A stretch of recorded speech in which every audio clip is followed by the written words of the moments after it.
आज श्री मोक्षमार्ग प्रकाशक ग्रंथ से 7मा अधिकार पर अपने स्वाध्याय चले रही है।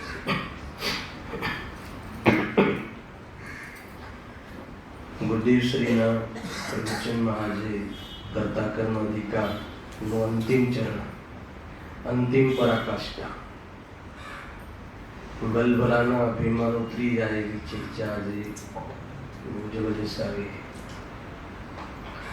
कि आत्मा परद्रव्यનું अगर उपादान रूपથી કરતા બને તો જડ બનવાનો પ્રસંગ આવે।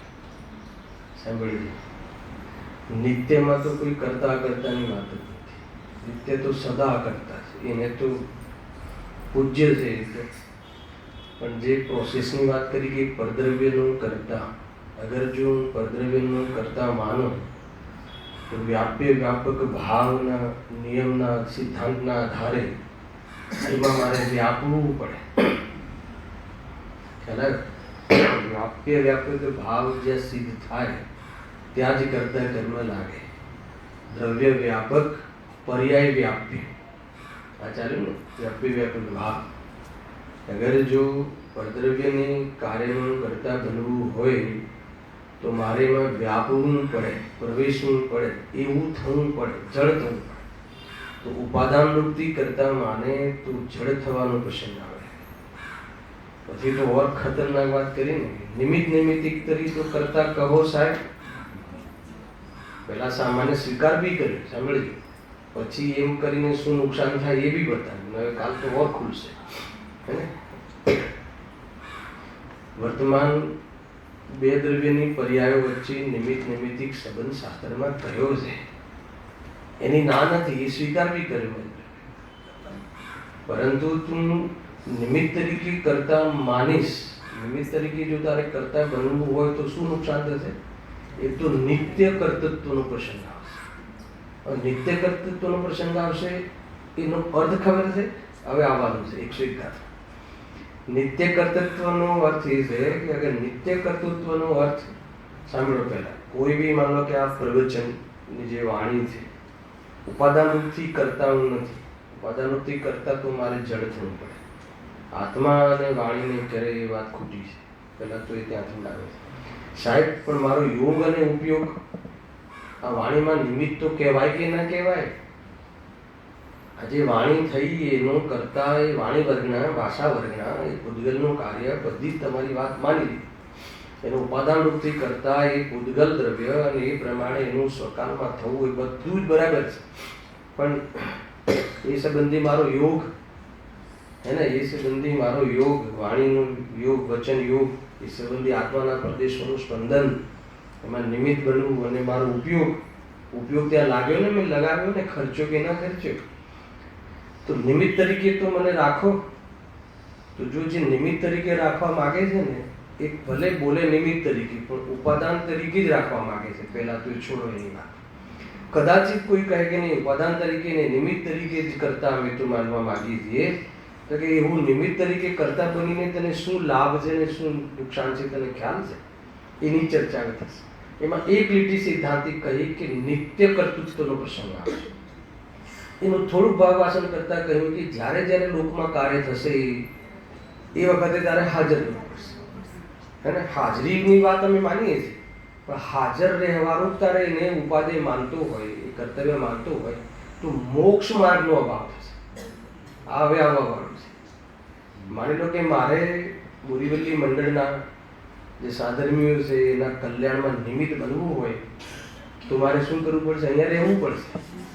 અહીંયા રહેવું પડશે એનો અર્થ કે મારે મોક્ષ નહીં જવાનું. તમે બધા જાઓ, એનો અર્થ આ સીધો અર્થ આ નિમિત્ત તરીકે ઋષભ હે ને, શુક્રવારમાં નિમિત્ત તરીકે રહેજો, વાંધો નહીં.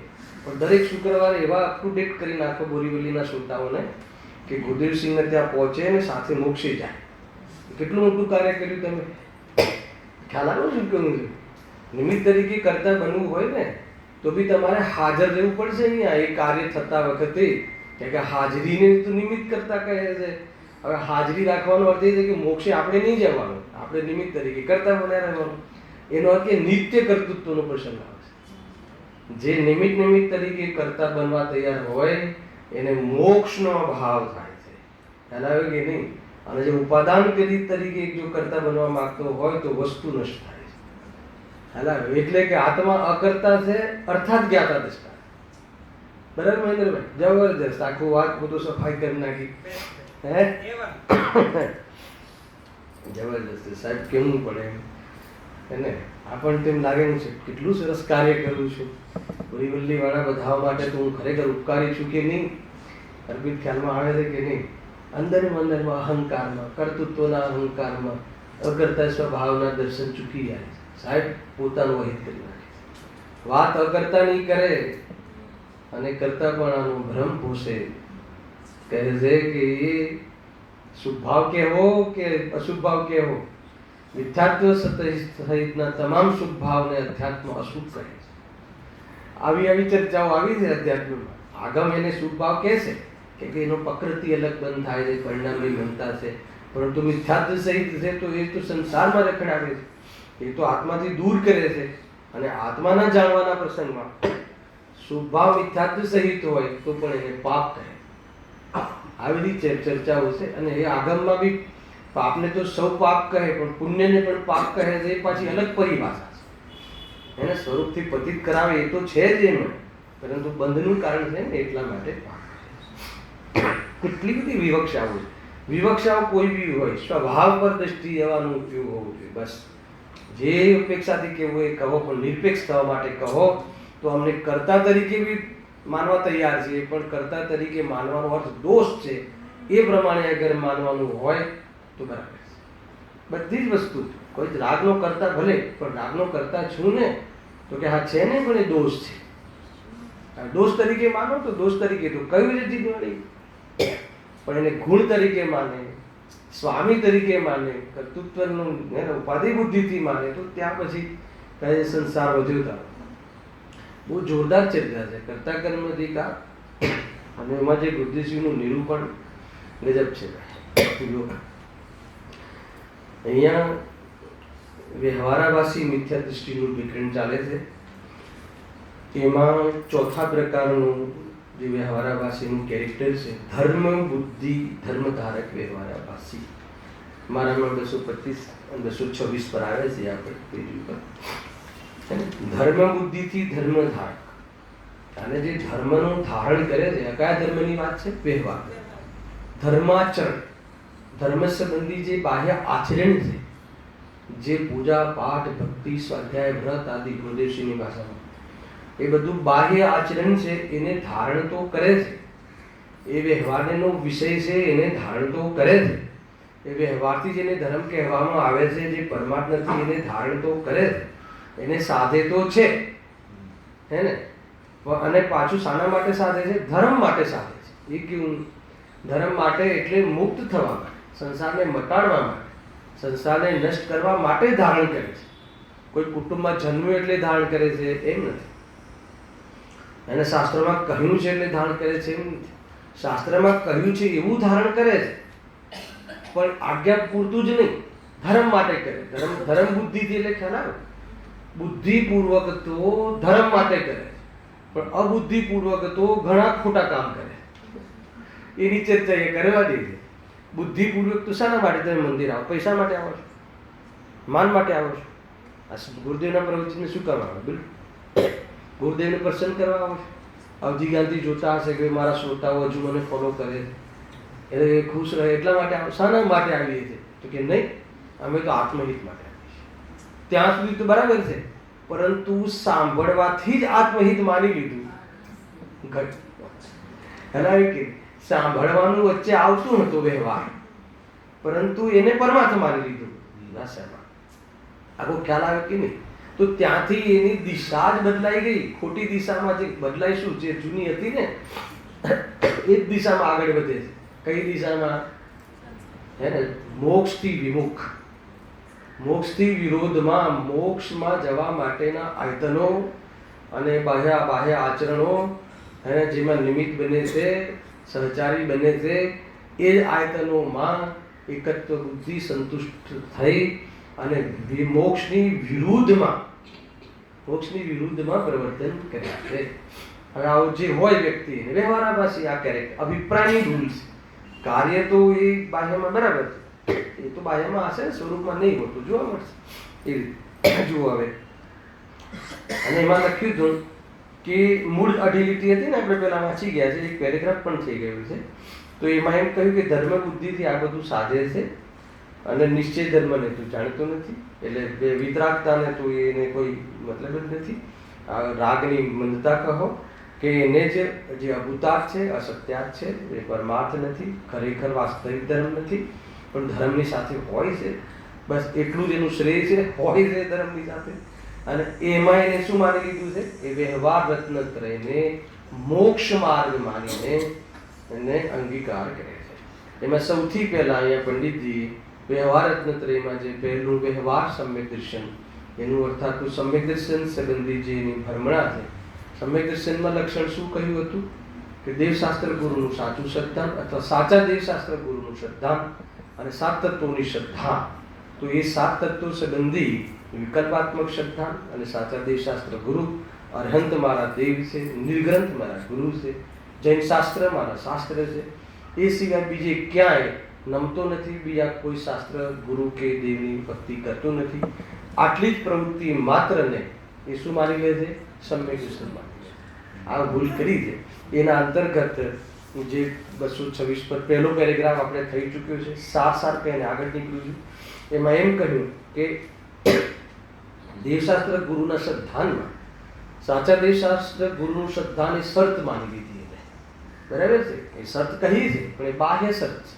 આત્માની શ્રદ્ધા, સ્વપનની શ્રદ્ધા, સ્વમાં અપનાપન, પરમાં પરાયપન, ચૈતન્યમાં અહમ બુદ્ધિ, ચૈતન્ય સ્વરૂપમાં હું છું એવી પ્રતીતિ, એ તરફ હેગ એ ઉપાધિની ચાલની ખબર જ નથી. પણ એને પહેલી શરત કરીને કે આ હેગ એ ઉપાધિની ચાલ કોના આધારે, અને કોના આધારે આ આપણું માર્ગદર્શન કોનું? સાચા દેવશાસ્ત્ર ગુરુ. તો સાચા દેવશાસ્ત્ર ગુરુનું સ્વરૂપ સમજી લે છે. એમાં સૌથી પહેલા એમને દેવ ભક્તિ કહી. તો દેવ વિશે બરાબર કહે છે કે દેવના બાહ્ય વિશેષતાઓ, દેહની અંતરણ વિશેષતાઓ, બાહ્યમાં બધું લખ્યું હતું, બાહ્યના અતિશય, પુણ્યના અતિશય, કેવલ જ્ઞાન સંબંધી અતિશય, અરે અનંત ચતુષ્ટય, બધી જ વસ્તુને માને છે. શું માને છે? દેવનું સ્વરૂપ માને છે. આ જ દેવનું સાચું સ્વરૂપ માને છે. એવું જે માને છે એને સમ્યક દર્શન માને છે. હેલા, મેં સમ્યક દર્શનની એક શરત પૂરી કરી, એમ માનીને સમ્યક દર્શનનો ભ્રમ કરે. એ અહીંયા કહે છે. હેલા, બીજું શું કહ્યું હતું? કે જે શરીર આશ્રિત વિશેષતાઓ છે એ છે ભગવાનની, નથી એમ નહીં. ભગવાન હોય એને એવી જ બધી જે તીર્થંકર દેવ હોય, સમુદ્રમાં બિરાજતા હોય, એમને જે અતિશયો કહ્યા એ જ અતિશયો એમને જ હોય, ના નથી. અને અંતરંગમાં અનંત ચતુષ્ટય હોય. એ બંને સ્વાશ્રિત, આત્માશ્રિત વિશેષતાઓ, શરીર આશ્રિત વિશેષતાઓ, બધી જ વિશેષતાઓનું શ્રદ્ધાન છે. શ્રદ્ધાન એટલે ભગવાનને આ જ વિશેષતાઓ છે. આવું જે શ્રદ્ધાન છે એને એમ માની લે છે કે મને આત્માનું દર્શન થઈ ગયું. મોટી ભૂલ. બીજું, ભલે એ શરીર આશ્રિત અને જે આત્મા આશ્રિત વિશેષતાઓને જાણે છે, માને છે, પરંતુ આ શરીર આશ્રિત છે અને આત્મા આશ્રિત છે એવું ભેદ જ્ઞાન નથી. કેમ નથી? ખ્યાલ આવ્યો? કેમ કે એને દેહથી આત્મા ભિન્નની અનુભૂતિ નથી. દેહથી આત્મા ભિન્ન છે, હું ચૈતન્ય સ્વરૂપ છું એવી પ્રતીતિ ન હોય. એ ભલે સાચા દેવના બધા જ વિશેષતાઓને ભક્તિ કરીને બોલે, એમ જ છે એમ માને, અન્ય દેવોમાં એની કલ્પના સુદ્ધા ના કરે, માત્ર આપણા જ દેવશાસ્ત્ર ગુરુમાં આ જ વસ્તુ હોય એમ માને. માનવાનો અર્થ શું છે? માને કોને કહેવાય એ જ ખબર નથી આપણને. તરતા તો બહુ બધું ચાલે છે ને, કે તમે માનો છો, તમે મુનિરાજને માનો છો, તમે ગુરુદેવને માનો છો, તમે જૈન ધર્મને. માનવાનો અર્થ શું છે? એ જે કહે છે એ માન્ય છે, એ બી માની લીધું, તેમ એમ નામ માનવું છે. ખરેખર તો એમને જેવું મારું સ્વરૂપ કહ્યું છે એવો સ્વાદ લેવો તો જ એમને માન્યા એવો આરોપ આવે. બાકી માનવા બાનવાનું ઉપરી ઉપરી છે, કહેવાનું છે, બાકી કાંઈ નથી.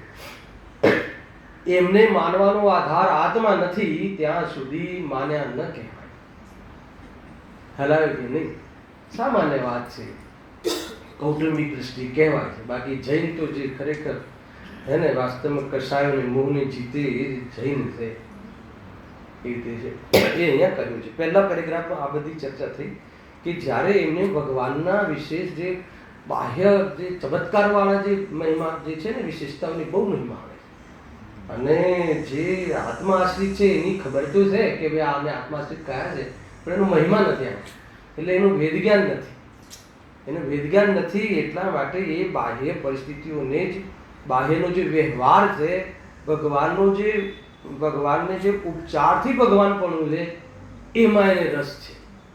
એક તો એ ભૂલ થઈ ગઈ, એટલે એને ચેતન અને જળનું ભેદ જ્ઞાન નથી. રાગ અને જ્ઞાન, સ્વભાવ અને વિભાવ વિશે વિવેક નથી, એ સંબંધી વેદ જ્ઞાનનો વિવેક નથી. એટલા માટે એનું નામ શું છે? એ મિથ્યા દ્રષ્ટિ જ રહે છે. ત્યાં સુધી આપણે ચર્ચા. બીજો પેરેગ્રાફ ડાયરેક્ટ એવું છે. વળી જે બાહ્ય વિશેષણો છે તેને તો જાણી તેનાથી અરહંતદેવનું મહાનપણું વિશેષ માને. આવ્યું ને? અને જે જીવના વિશેષણો છે તેને યથાવત ન જાણતા, હવે આ વાતમાં બહુ જબરદસ્ત છે. યથાવત ન જાણતા, જાણીએ તો છીએ ભગવાન કેવલ જ્ઞાની છે, ભગવાન અનંત સુખી છે, ભગવાન અનંત વિદ્યાવાન છે, જાણીએ તો છીએ, પણ એ કહે યથાવત ન જાણે. ભગવાન કેવલ જ્ઞાની છે, એને યથાવત ન જાણ્યું. સાંભળજો, એમાંથી કંઈક વાત કાઢવી છે. ન જાણતા એ વડે અરહંતદેવનું મહાનપણું આજ્ઞા અનુસાર માને છે. આગમમાં કહ્યું છે કેવલ જ્ઞાની છે એ માન્યું, અથવા અન્યથા માને છે. ગજબ છે, અન્યથા માને છે એનો શું અર્થ? કોઈને ખ્યાલ આવે છે એમાં? પંડિતજીની હૃદયમાં શું વાત કહે છે કે કેવલ જ્ઞાનનું જે સ્વરૂપ છે, આપણે એક લઈએ પહેલા. કેવલ જ્ઞાનનું જે સ્વરૂપ છે એને યથાવત નથી જાણતો. તો કેવલ જ્ઞાનમાં અનંતને જાણે છે એનો તો મહિમા આવે છે, પણ કેવલ જ્ઞાન અનંતને જાણે છે એનો અર્થ કે સર્વ પદાર્થોનો અકર્તા છે એના તરફ ધ્યાન નથી. કોઈને ખ્યાલ આવે છે? કેવલ જ્ઞાનનો આપણને બી મહિમા, પણ કેવલ જ્ઞાનની પરિભાષા એ તો બહુ અભણ જીવોને, એક જે અજ્ઞાની જીવોને કેવલ જ્ઞાનનું સ્વરૂપ બતાવું કેવી રીતે? એટલે સર્વને જાણે છે, સર્વ પદાર્થોની સર્વ પર્યાયોની ત્રિકાલવર્તી પર્યાયો સહિત સ્પષ્ટ એને પ્રત્યક્ષ પૃથક પૃથક સ્વરૂપમાં રહીને જાણે છે, એ કેવલ જ્ઞાનની પરિભાષા કરી નાખે. પણ ખરેખર કેવલ જ્ઞાનનું સ્વરૂપ જાણવાનો અર્થ એ નહોતો. યથાર્થ જાણવું એ કહેવાય કે પ્રભુ સર્વને જાણે છે, સર્વના કરતા નથી. એના પર આવું છે. અકર્તા એટલે જ્ઞાતા દ્રષ્ટા રહે છે, એટલા માટે સ્વરૂપમાં લીન રહે છે. પ્રયોજન આનંદનું છે, પ્રયોજન જાણવાનું નથી. હે ને? અને આનંદ ત્યારે રહે કે કરતા કર્મ સંબંધી અજ્ઞાન માટે. આનંદ ત્યારે રહે કે કોઈ પદાર્થને પોતાને કરતા ન માને, અને કરતા ત્યારે ન માને કે પોતાના જ્ઞાન સ્વભાવ દ્વારા પોતાને જ્ઞાતા દ્રષ્ટાનુભવ કરે. એટલે કેવલ જ્ઞાનનો અર્થ એ છે કે અકર્તા, એના તરફ ધ્યાન જતું નથી. ખ્યાલ આવે કે નહીં? એટલા માટે અહીંયા પંડિતજી કહે છે કે એની જે વિશેષતા છે, વિશેષતાને પણ શાસ્ત્રમાં કહી છે. ગુણોનું આ રીતનું પડમન છે, અનંત આવી ગઈ છે ગુણોમાં, એટલે ભગવાન છે. પણ આવા ગુણો મારામાં છે એવો વિચાર સુદ્ધા નથી કરતું, અને હું પણ જ્ઞાન સ્વરૂપી છું એવું પ્રતીતિ કરતું નથી. ખ્યાલ? યથાવત જાણવાનો આ જ ભગવાન કેવલ જ્ઞાની છે, વાત સાચી હોવા છતાં એ વાસ્તવમાં આપણા માટે વ્યવહાર સ્તુતિ થઈ ગઈ. તો બહુ ચાલ્યું છે. 31મી ગાથા મેં બહુ ખુલાસાથી લીધેલી છે કે ભગવાનની જે શરીર આશ્રિત વિશેષતાઓ કહીએ તો શરીર આશ્રિત વિશેષતાઓનો વ્યવહાર કરી અને ભગવાનની વ્યવહાર ભક્તિ થઈ શકે. એમાં દેહ ને આત્માને એક થવું પડે એમ નથી, પરંતુ એ બાહ્યનો વ્યવહાર જાણીને આવા શરીરમાં અનંત ચતુષ્ટયધારી ભગવાન રહે છે, તો એમના આત્મિક ગુણોની જે આપણે ચર્ચા કરી અથવા ચિંતન કર્યું, મહિમા કર્યો, તો કહે છે કે તો પછી તો કેવડીની સ્તુતિ કરી કહેવાય કે ના કહેવાય? નિશ્ચય સ્તુતિ તો કે ના કહેવાય. તો એ બી પછી વ્યવહાર સ્તુતિમાં નાખી દીધું. તો નિશ્ચય સ્તુતિ શું છે? જો જ્ઞાનીઓના, ગુરુના, ભગવંતોના ગુણોનું ગુણાનુવાદ અને આપણા દોષોની નિંદા, એ વ્યવહાર સ્તુતિ છે.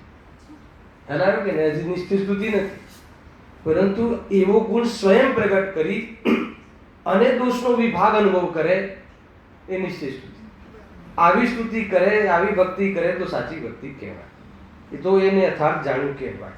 ટૂંકમાં ચૈતન્ય સ્વરૂપ હું છું. ભગવાનને જોઈને પોતાના સ્વરૂપની યાદ આવે, પોતાના સ્વરૂપનો પ્રેમ આવે, વિશ્વાસ આવે, પ્રતીતિ આવે, રાગ આદિ તરફ આપણું લક્ષ્ય છૂટે. જો આમાં કેટલી બધી વાત છે કે સમ્યક દર્શનની પરિભાષામાં એક પરિભાષા એવી મળે છે મુક્તાળ પ્રકાશકમાં, કદાચ આપણે થઈ બી ગઈ છે, 7મા અધિકારમાં આગળ બી થઈ ગઈ, 9મા અધિકારમાં આવશે કે રાગ દ્વેષ ઘટાડવાના શ્રદ્ધાનું નામ સમ્યક દર્શન.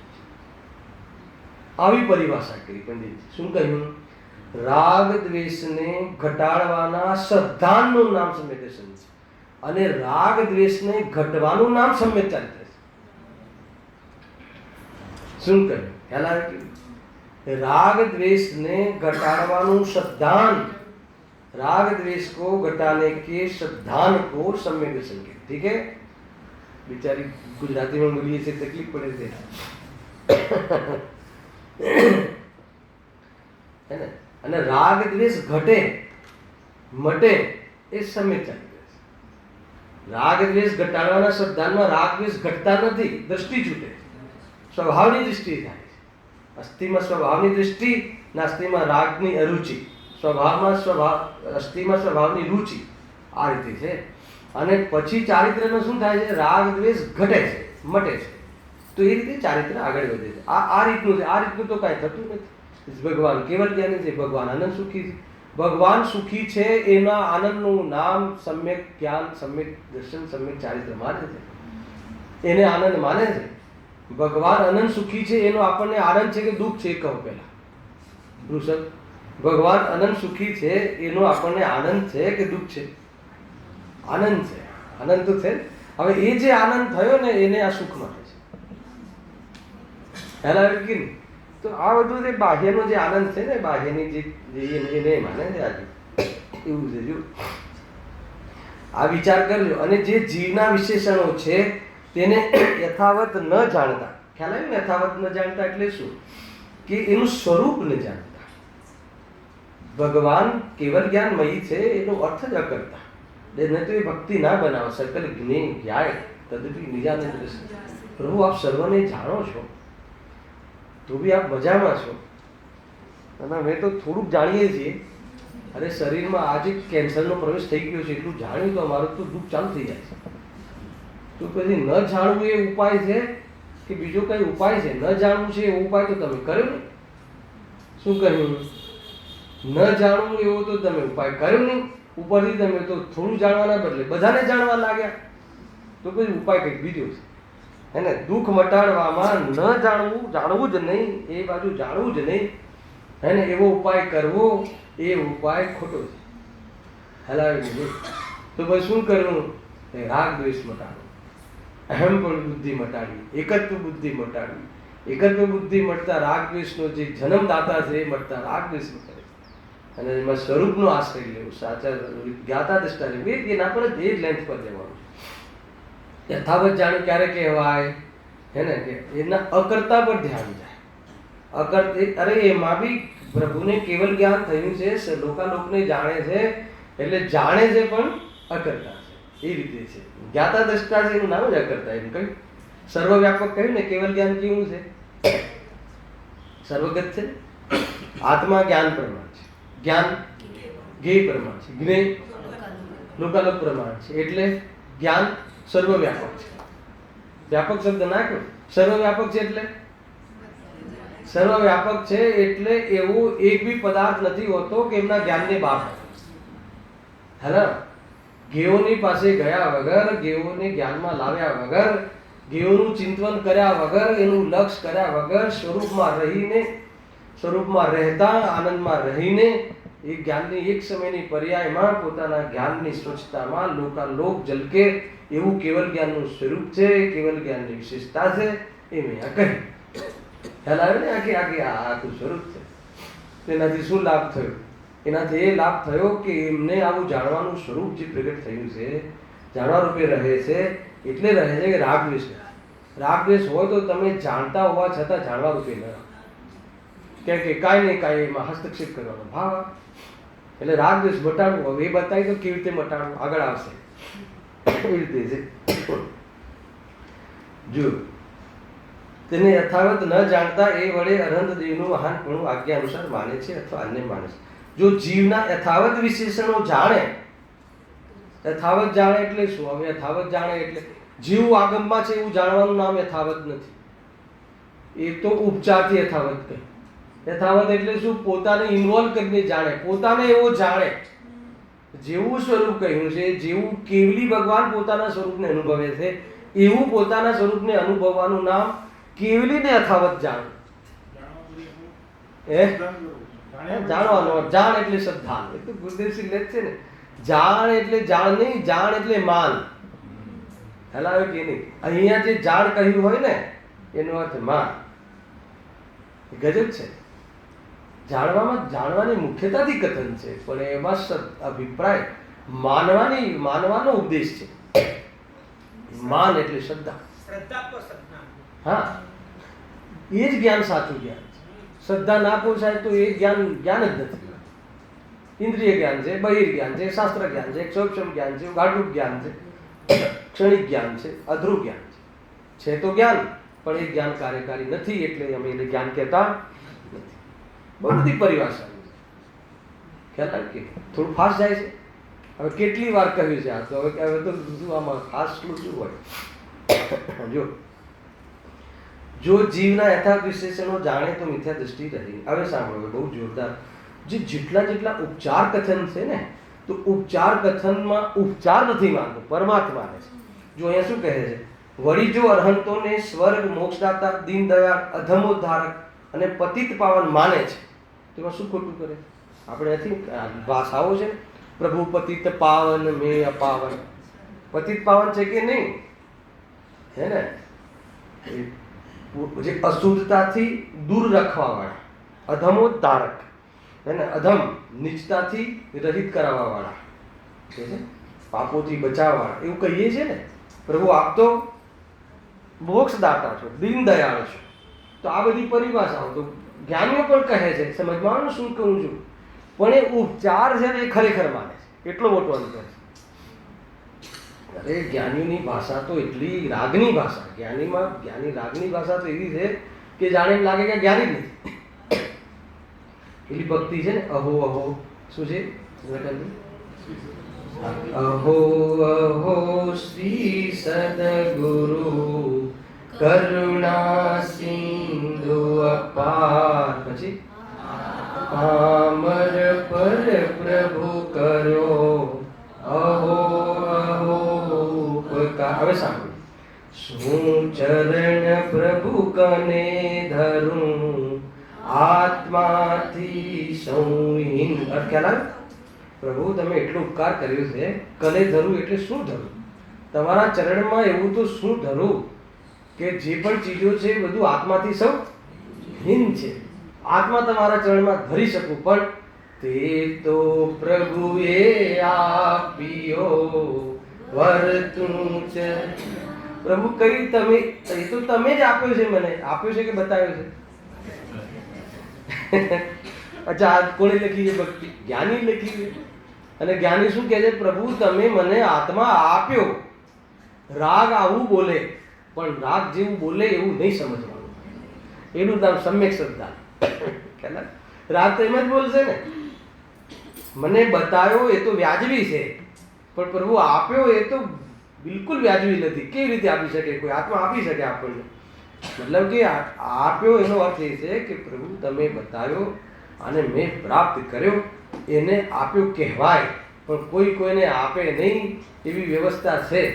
કે તો રાગની ભાષા એવી છે. તો એને એમ થઈ ગયું કે જો શ્રીમદજીએ ભક્તિ કરી, શ્રીમદજીએ ભક્તિ કરી, તો આપણે બી ભગવાનની ભક્તિ કરે તો આપણને ક્યારેક આપી દે, સાંજે સવારે બપોરે ક્યારેક કોઈ મેળે નહીં પડે, થાકી ગઈ. ખરેખર કહું આવું ચાલે છે. ભક્તિ તો કમજોરી છે. મને બોલાવ્યો હતો ને ત્યાં, ક્યાં છે? કોબા અમદાવાદમાં કરી કોબા છે, પુરુષચંદમાં બોલાવ્યો હતો. હવે ત્યાં પ્રકરણ હતું. મેં કીધું ભક્તિ છે જ્ઞાનીની કમજોરી છે. હવે બધું ભક્તિ પ્રધાન છે ત્યાં તો, હે ને? અહીંયાથી ઘણા લોકો બી છે ત્યાં, ઘણા કોઈના વેવાય છે, કોઈના સગા છે, બધા છે. ત્યાં ઓળખાણ કરે ને કે તમે ત્યાં ગયા હતી, કહેજો જરા મળે તો.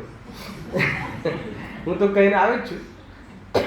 મેં એમ કહ્યું, એટલું જ કહ્યું મહેન્દ્રભાઈ કે ભાઈ ભક્તિ, અને ત્યાં ભક્તિની એટલી પ્રધાનતા છે કે જાણે કે ભક્તિ જ ધર્મ છે. એ જ તો અહીંયા દોષ કહે છે.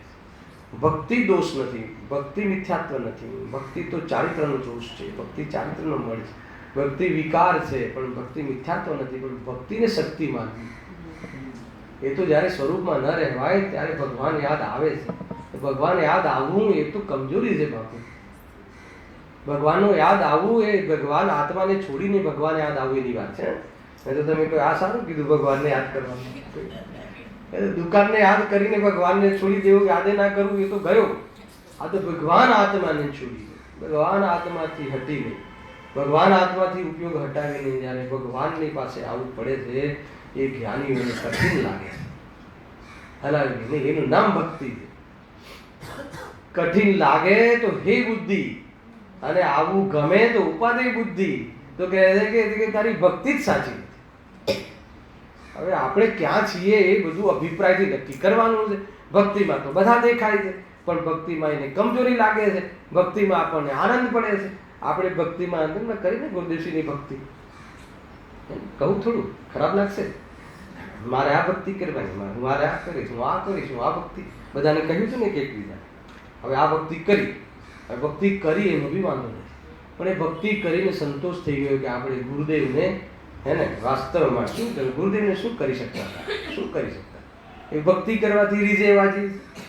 અરે તમે સમ્યક દર્શન કરી લો તો એ ના રીઝે, તેથી શું? એ ખબર હે, તેથી શું? વાત ક્યાં છે? તું માને શું છે? ભક્તિ કરીને માને શું છે? તું ભક્તિ માનીને તું ભક્ત જ માને છે ને? ભગવાન આત્મા માને પોતાને, અને ત્યારે તારી એ ભક્તિ વ્યવહાર કહેવાય. ભાઈ બહુ મોટી વાતો છે. આપણને સીધું તો આવડતું જ નથી, આપણે તો આડું ટેડું કરવાનું ફાવે છે. અમે બી આયોજન કરીએ એમ બધા ભક્તિના, પણ પછી એનો નશો ઉતારવા માટે આવું એક પ્રવચન રાખીએ. 15 મિનિટ સ્પીચ રાખવી જોઈએ ચંદ્રકાંતભાઈ આવી, તો એને જે ભક્તિ કરી અને કંઈ માની લીધું હોય ને, એ નશો અહીંયા જ ઉતારી દે. ખરેખર એ છે. હા, મારે બધા જે બધા વિદ્વાનો સાંભળે છે ને 10 બાદ મારા સભા, તો કે આમ તો ભાઈ તમે પ્રેરણા આપો છો, અને પછી એમ કીધું હું પ્રેરણા આપું છું એ તો સારી વાત છે, પરંતુ એમાં ફસાઈ જઈએ નહીં એવું ગુરુદેવશ્રી આપણને શીખવાડે છે. એના પર ધ્યાન આપવું કે ના આપવું. હવે તમે શુક્રવારનો ક્લાસ ચાલુ કર્યો અને અહીંયા ગુરુદેવશ્રી કે કોણ કરે, એટલે એનો અર્થ એવો છે શુક્રવારે ના આપવું એવું કીધું. એમ કોણ કરે કહીને પાછા પ્રવચન કરે. હવે એ બે વસ્તુ ખબર પડવી જોઈએ. કરવાનો રાગમાં ઉપાધિ નથી. કોણ કરે, આવ્યું હતું ને કે રોટલા ખવડાવે, રોટલા પોપટભાઈ નામ લીધું હતું જીવી આપણા એના પછી, રોટલા ખવડાવે પ્રાણીઓને. કોણ? એનો અર્થ શું? ખવડાવવાનો રાગ આવ્યો છે એ પણ તું નથી, તો ખવડાવવાની ક્રિયાનો તું કરતા કેવી રીતે? અહંકાર શાનો કરે છે? એનાથી ધર્મ થઈ ગયો એવું શાનો માને છે? આવી કડક ભાષામાં કેવું શાનો માને છે? કેવી રીતે માને? ખ્યાલ આવે? ગુરુદેવશ્રીની જે ભાષા છે ને એને કોઈ વખત આ રીતે લો કે હું શાનો માને છે, તો એમ એવું આપણને ગુરુદેવશ્રી કહી ગયા છે. ટોકવું જોઈએ પોતાને થોડુંક, બહુ પંપાડવાનું નહીં રાગને. નહીં પ્રભુ તમારી ભક્તિ કરી, આટલી ઊંચી ભક્તિ કરી, સારા અવાજમાં કરી, કોનો અવાજ, કોઈ જગ્યાએ મેલ જ નથી. હે ને? બધી ભિન્ન ભિન્ન વિચારધારાઓની સરકાર બને તો શું દશા? એવી દશા છે. મિલી જુલી સરકાર કોઈ અર્થ નહીં. એને એનું કોઈ ભવિષ્ય હોતું નથી. સ્વયંની સત્તાનો ખ્યાલ નથી, બહારની સત્તામાં એને આ બધી બાબતો શીખવા જેવી. આનંદની વાત છે કે આપણી પાસે માર્ગ સાચો છે, પરંતુ એટલાથી પર્યાપ્ત નથી. વિચાર કરજો ભાઈ. જો વળી તે અરહંતોને સ્વર્ગ મોક્ષદાતા, હે ને, અરહંત ભગવાન શાના દાતા છે? સ્વર્ગ અને મોક્ષના. ખરેખર છે તો પછી કેમ લખ્યું? શાસ્ત્રમાં લખ્યું છે કે પ્રભુ આપ તો સ્વર્ગ અને મોક્ષના દાતા છો. એનો અર્થ એ છે કે તમે જે કહો છો એ માર્ગે અમે ચાલીએ છીએ, તેમાં જેટલી વિશુદ્ધિ રહે છે એનું ફળ સ્વર્ગ છે, અને જેટલી શુદ્ધિ આવે છે એનું ફળ મોક્ષ છે. તો એ બંને અમને પ્રાપ્ત થયું. બસ વાત એટલી હતી કે તમે જે બતાવ્યું એ પ્રમાણે અમે અનુસરણ કર્યું છે. હવે અનુસરણ કર્યું છે એનું ફળ છે, તમે બતાવ્યું એનું ફળ નથી. એટલે એ એટલી જોરદાર વાત છે. આપણને એમ લાગે કે એમાં ભગવાનની ઘરીમાં ઘટી જાય, તો કે નહીં, એમાં જ ભગવાનની ઘરીમાં છે. હે ને, એમને કરી આપ્યું એમાં ભગવાનની ઘરીમાં નથી, કેમ કે પોતે અકર્તા અનુભવ કરે છે અને તું એમને જગતનો કર્તા માનવા તૈયાર થયો છે. તો કે એમની એના વિરોધમાં વાત થઈ. ખ્યાલ આવે થોડી ઘણી બી? જો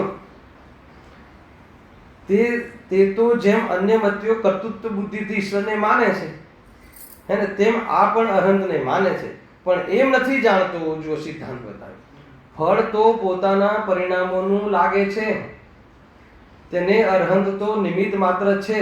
તે ઉપચારથી એ વિશેષણો સંભવે છે. એ તો ઉપચારથી તને જે ફળ મળ્યું એ શાનું છે? પોતાના પરિણામ. એ વખતે અરહંત ભગવાનનું નામ તો દીધું, ભક્તિ તો કરી, પણ વિશુદ્ધિ ના હોય તો પુણ્ય ફળ બી નથી હોતું. વિશુદ્ધિ હોય તો પુણ્ય ફળ મળે છે, અને ભેદ જ્ઞાન હોય તો મોક્ષ માર્ગનો પ્રારંભ થાય છે.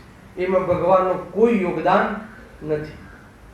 તો પછી ભગવાનનું યોગદાન નથી, પણ ભગવાનની ભક્તિ કરી એનું તો યોગદાન છે ને.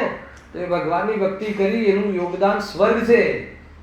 હેલા કે નહીં? સ્વર્ગ છે તો સારી વાત છે ને. તો કે ગતિ છે, ભવ છે, એને મોક્ષ નથી. હા, એ તો કોઈ કે ભાઈ ભક્તિનું યોગદાન, એ ભક્તિમાં વિશુદ્ધિ છે, એનું યોગદાન ક્યાં છે? સ્વર્ગ છે ને. તો કે મારે તો એટલું જ જોઈતું હતું. તો કે એટલું જોઈતું હોય એને ના મળે. એ તો એ લખ્યું છે શાસ્ત્રમાં, એને આત્મા જોઈતો હોય અને આત્માનો અનુભવ કરે, એને વિશુદ્ધિ જે રહે કમજોરીમાં, એનું ફળ મળે છે. એની કામના જ્ઞાનીને હોતી નથી.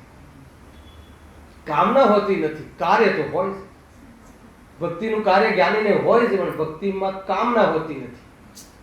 હે ને, સંસારની કામના હોતી નથી. ભાવના હોય છે, પણ એ ભાવના તો સ્વરૂપના લક્ષ્ય ફરે છે, વિશુદ્ધિના લક્ષ્ય નહીં. રસ્તામાં આવે અને તું એને પકડી લે, તારો દોષ છે.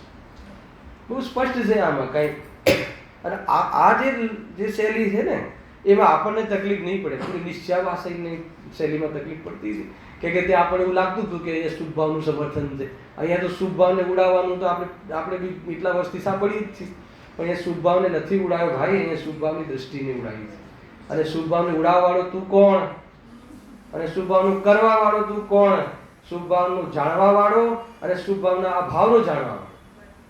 ઉદ્દેશી કહે છે કે રાગનો કરતા તો તું છે નહીં, પણ રાગના ત્યાગનું કર્તૃત્વ પણ તને નથી. તો હવે બતા કેમ? કેમ કે આત્માને તો જ્ઞાતૃત્વ જ છે. આત્મા તો રાગના ત્યાગને જાણે છે. આત્મા તો આત્માને જાણે છે, રાગથી ભિન્ન જાણે, એનું નામ ત્યાગ. ખરેખર તો એ વ્યવહાર છે. ખરેખર તો આત્મામાં છે, મજામાં છે. એ જ એનું ઉપાદાન ને એ જ એનું પરમાર્થ. આ વાત અહીંયા પૂરી થાય. હા, બોલે. હા,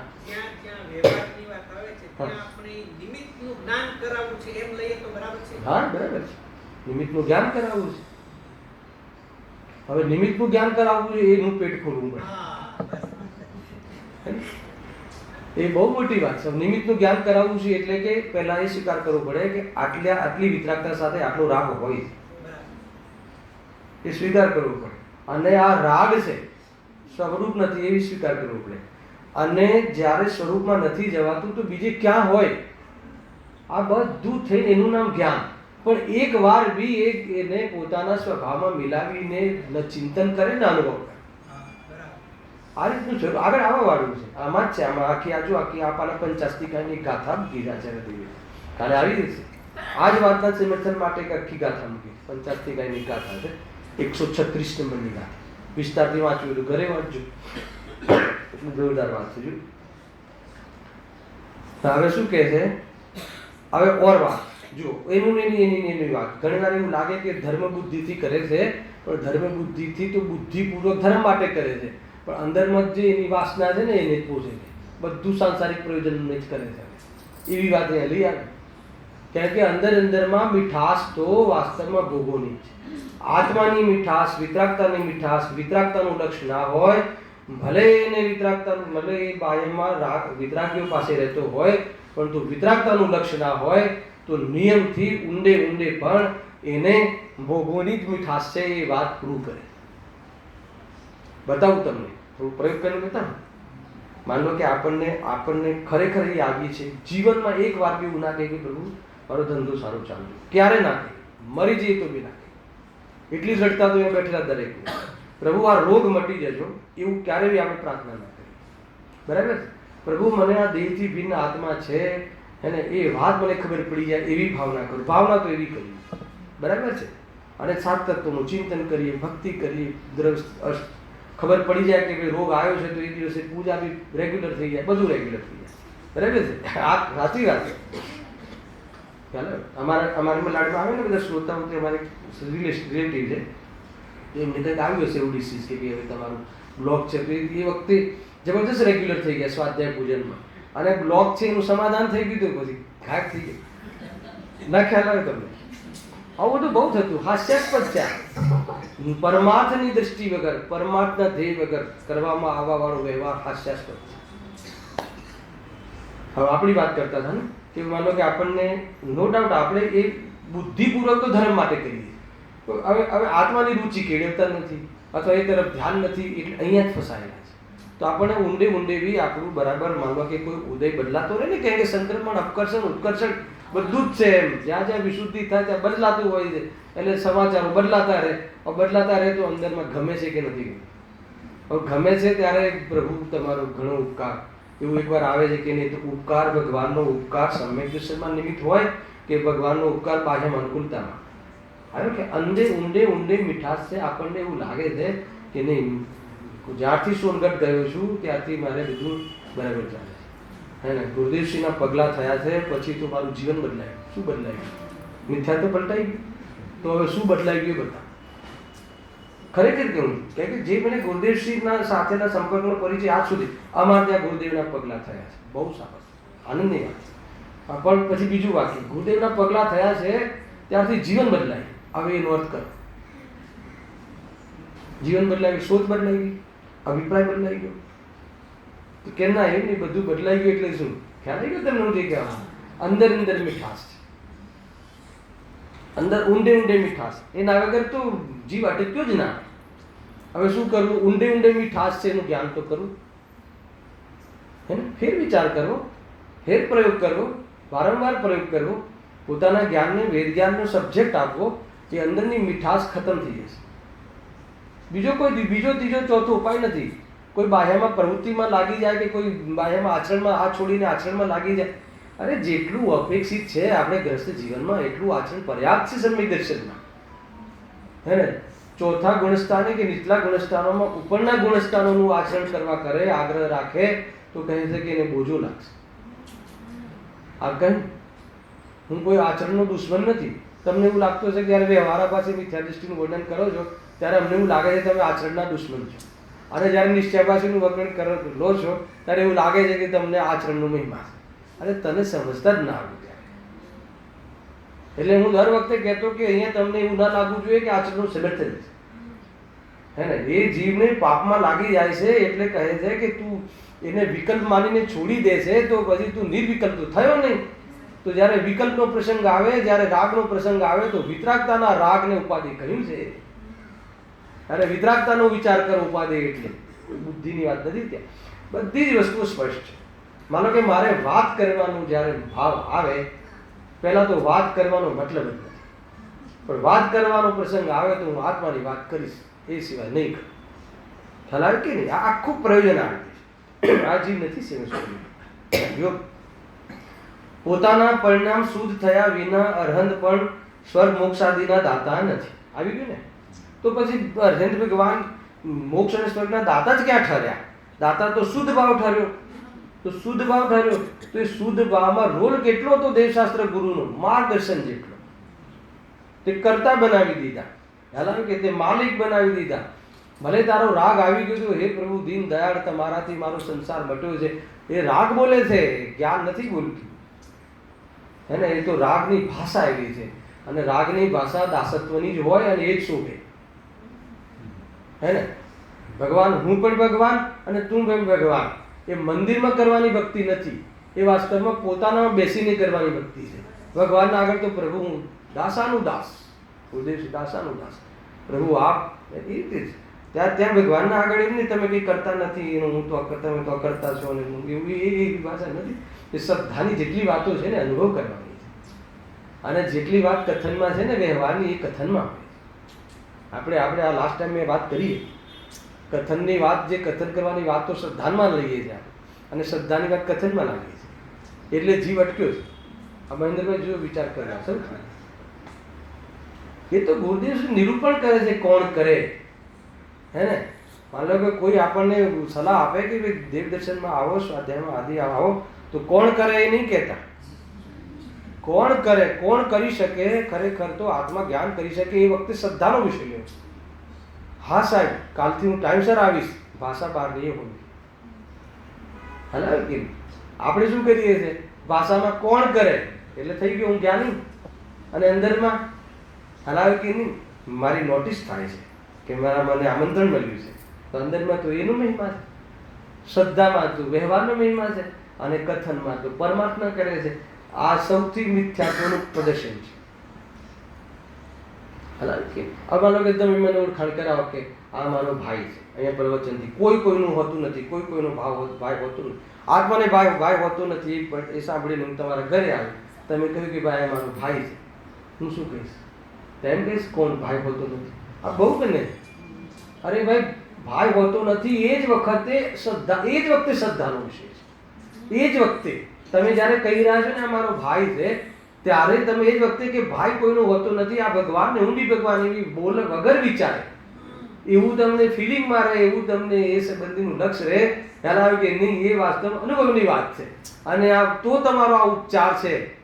નહીં તો તમને ખરેખર આ ભાઈ છે એમ જ માનો છો, ભલે બોલો એમ કે કોનો ભાઈ. હા, અતિરેક આવી જાય છે ભાષાઓ. અહીંયા થાય છે, કોઈ પછી ઓળખાણ કરાવે તો હમણાં તો સાંભળ્યું ભાઈ નથી. અરે ભાઈ એ ભાઈ નથી એ સાંભળ્યું એ અનુભવ કરવા માટે છે. બહારમાં કથનોમાં લાવવા કે બહારના વ્યવહારોને એ વ્યવહાર એ રીતે તૂટતું નથી. વ્યવહારને નિશ્ચયના કથનોથી તૂટતું નથી, નિશ્ચયમાં પ્રવેશ કરવાથી વ્યવહારનો અભાવ થાય. નિશ્ચય નિષેધક છે, વ્યવહાર નિષેધ્ય છે. નહીં રહસ્ય વાંચો છો કે નહીં? એ છે. અને વ્યવહાર પ્રતિપાદક છે અને નિશ્ચય પ્રતિપાદ્ય છે. આ બે સૂત્રો જો ખ્યાલ આવે ને તો કમાલ થઈ જશે. અગર વ્યવહાર તમને નિશ્ચયનો પ્રતિપાદ્ય ના લાગે તો કે વ્યવહારનું જ્ઞાન જ નથી. અને નિશ્ચયમાં નિશ્ચય નિષેધક છે અને વ્યવહાર નિષિદ્ધ છે. બરાબર? તો નિશ્ચયને અંગીકાર કરે તો એનું નામ કે વ્યવહારનો દ્રષ્ટિમાં નિષેધ થાય છે, અને નિશ્ચયનો આશ્રય વધારે તો વ્યવહારનો પરિણામમાં નિષેધ થાય છે. વગર નિશ્ચય વ્યવહારનો નિષેધ કરે તો આભાસ થાય છે. શું કહ્યું? કે નહીં? વગર નિશ્ચય વ્યવહારનો નિષેધ કરે છે તો નિશ્ચયાભાસ થાય છે, અને વગર નિશ્ચય વ્યવહારને પકડી લે તો વ્યવહારાભાસ થાય છે. બરાબર ગોઠવીને વિચાર કરજો. કાલે આપણે આનો વિચાર આગળ કરીશું. શુદ્ધ સ્વરૂપ અવિનાશી આત્મ સ્વરૂપ